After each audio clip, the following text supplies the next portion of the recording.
ଯେତେବେଳେ ସାରା ଦୁନିଆ ପ୍ରଶ୍ନ କରେ ଏ ଜଗନ୍ନାଥ କାହାର, ମୋ ମୁହଁରୁ ଉତ୍ତର ଆସେ ଏ ଜଗନ୍ନାଥ ସମସ୍ତଙ୍କର।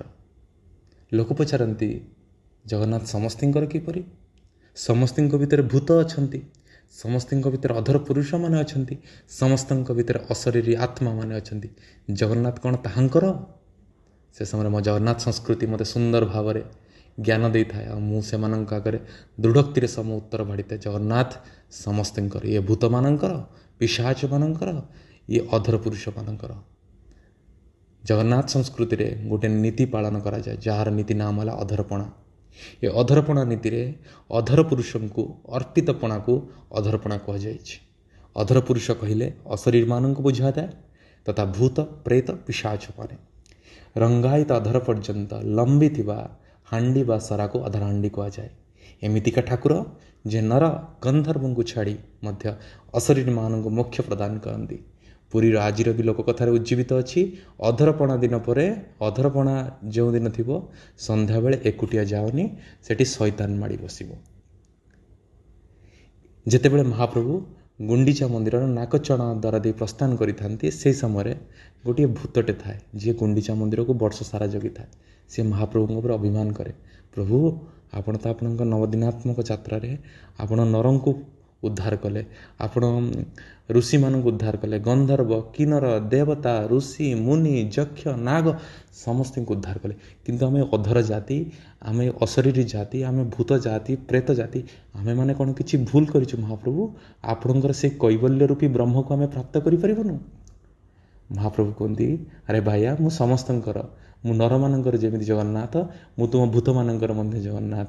ଜଗନ୍ନାଥ କହିଲେ, ନୀଳାଦ୍ରି ବିଜେ ପୂର୍ବ ଦିନ ସିଂହଦ୍ୱାରର 3 ଛକି ମୁହାଣଠାରେ ମୋର ଗୋଟେ ନୀତି ଅନୁଷ୍ଠିତ ହେବ, ଯେଉଁ ନୀତିର ନାମ ହେବ ଅଧର ନୀତି।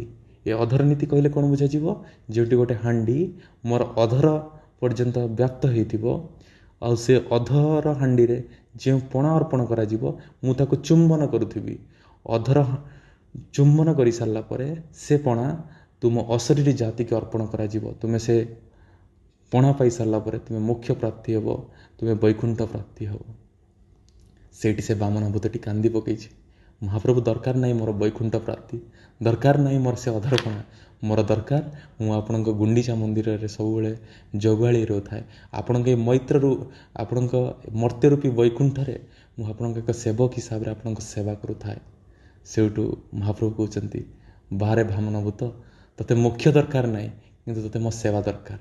ଯା, ମୁଁ ତୋତେ ଆଜିଠୁ ବରଦାନ ଦେଲି, ତୁ ମୋ ଅଧରପଣା ପାଇସାରିଲା ପରେ ମୋକ୍ଷ ପାଇବୁନୁ, କିନ୍ତୁ ତୁ ଗୋଟେ ମନ୍ଦିର ଭିତରେ ପଶି ମଧ୍ୟ ତୁ ସେବା କରିପାରିବୁ।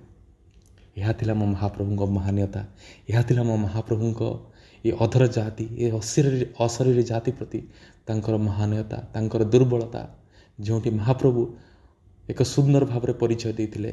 ଏ ଜଗନ୍ନାଥ କହିଲେ କୌଣସି ନର, କୌଣସି ଭକ୍ତ, କୌଣସି ଦେବତା ମାନଙ୍କୁ ବୁଝାଯାଏନି। ଜଗନ୍ନାଥ କହିଲେ ଏ ଜଗତର ସମସ୍ତ ପ୍ରାଣୀଙ୍କର ନାଥକୁ ଜଗନ୍ନାଥ କୁହାଯାଇଛି।